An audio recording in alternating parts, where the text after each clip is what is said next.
নমস্কার সকলকে। আজকের কাঠের জালে পাঁঠার মাংস রান্না করে দেখাবো। প্রথমে আলুটাকে ভেজে লাল করে তুলে নিতে হবে। প্রথমে তেল দিয়ে শুকনো লঙ্কা, তেজপাতা এবং পেঁয়াজ দিয়ে লাল করে ভেজে নিতে হবে।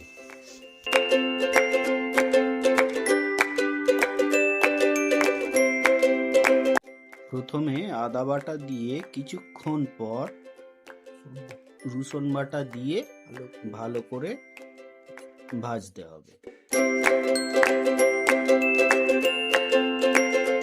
তারপর হলুদ গুঁড়ো, লঙ্কার গুঁড়ো, জিরা বাটা, ধনিয়া বাটা, টমেটো, কাঁচা লঙ্কা দিয়ে ভালো করে মশলাটাকে কষিয়ে নিতে হবে।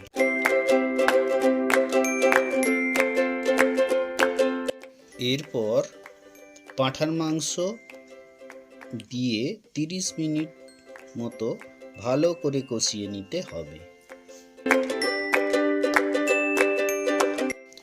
এরপর মাংসটাকে প্রেসার কুকারে তুলে নিতে হবে। কড়াইতে গরম জল করে প্রেসার কুকারের মধ্যে ঢেলে দিতে হবে। এরপর গ্যাস ওভেনে প্রথমে 5টি সিটি দিয়ে তারপর আলু দিয়ে আরও 2টো সিটি মেরে ও গরম মশলা দিয়ে গরম গরম পরিবেশন করুন পাঁঠার মাংস।